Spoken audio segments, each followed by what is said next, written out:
Picture it, 18th century Italy. Having a beautiful singing voice can make you a superstar. We're talking unimaginable fame and fortune. But for thousands of young boys, this so-called gift from God came with a terrifying, irreversible price. So let's dive into this dark and, frankly, pretty ignored chapter of music history. Yeah, we always hear about the legends, right? The Castrati who became rock stars. But what about everyone else? What about the overwhelming majority whose names we'll never know? The ones this quote is talking about. That's the story we're telling today. Their story. Okay, so I want you to imagine this. Let's put you in this world. The year is 1705. You're born into a poor, but hey, a happy family in some tiny Italian village. Your dad's a farmer, you own basically nothing, your world is incredibly small, but you know what? It's yours. And it all starts so innocently. You're just 5 years old, singing in the church choir, and people notice, they're captivated, your voice. It makes people happy. But pretty soon, that happiness starts to attract a different kind of attention. And when that traveling musician says those words to your father, a gift from God, a little seed gets planted in his mind, a seed of ambition, and maybe desperation. All of a sudden, the whole vibe at home changes. Strange men start visiting. They make you sing scales over and over. You hear them talking to your father, but they're not talking about music. They're talking about numbers. You don't get it, but you can feel this tension in the air. You can feel that a terrible decision is being made for you. So how do they get you to go along with it? Your father tells you a lie. A simple, convenient lie. You fell from a horse. Thing is, you've never even been on a horse in your life.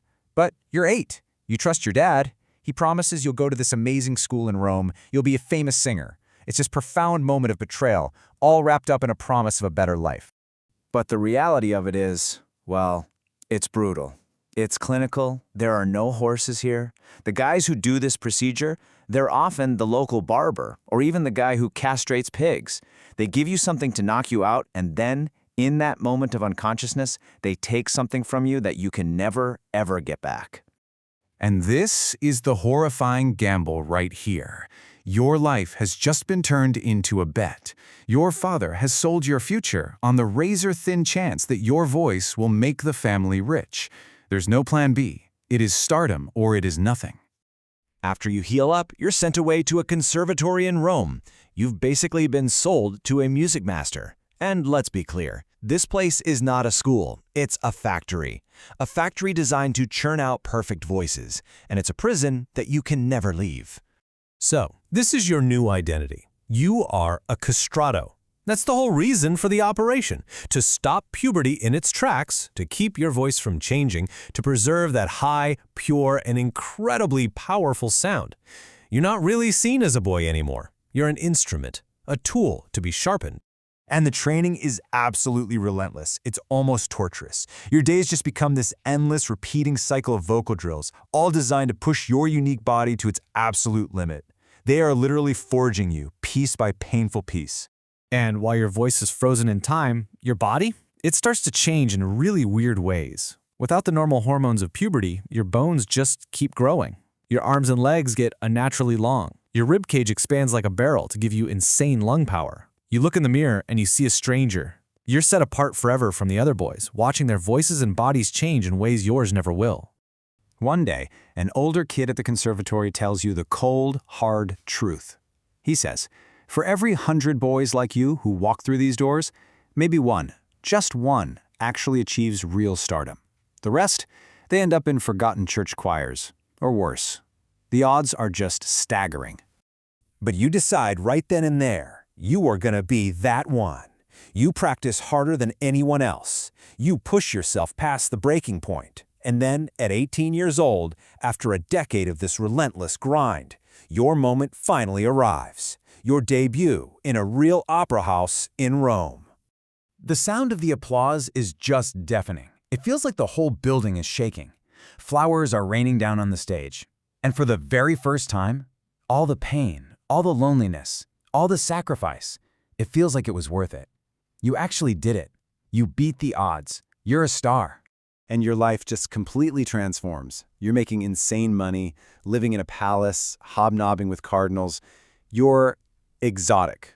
Noble women find you fascinating. And because you can't have children, you're considered a safe partner for an affair. But underneath it all, you can feel the truth. You're admired, you're desired, but you're not really loved. So you're at the absolute peak of your career. But in 1738, when you're 33 years old, the world you built with your voice starts to crumble. And it doesn't happen on stage, it happens in a sickbed. Smallpox tears through Rome, and you get it. You survive, which is a miracle in itself, but it leaves its mark. The scars on your face are one thing, but the damage to your throat, to your instrument, it's catastrophic. You pour all your money into doctors, desperate to get that perfect voice back. When you finally return to the stage, it happens. A single note cracks. In the world of perfect voices, one flaw is a death sentence. The big contracts are canceled. You're offered smaller roles in smaller theaters, and the world that once worshipped you, well, it starts to forget you even exist.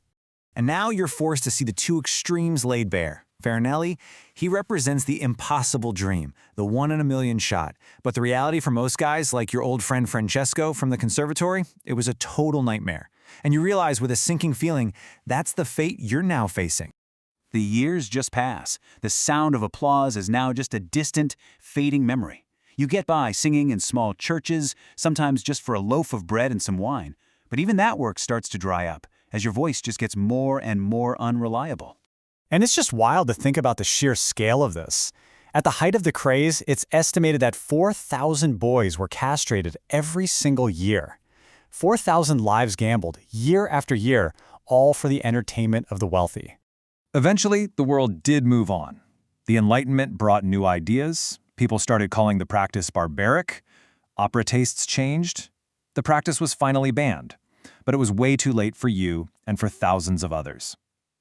The very last echo of this tradition, the last known Castrato, died in 1922. This quote, it really says it all. The whole idea of angelic voices was a lie. It was the result of a brutal human process. Boys were turned into commodities, into products valued only for the sound they could make. And once that sound was gone, so were they. In the end, you die at 53.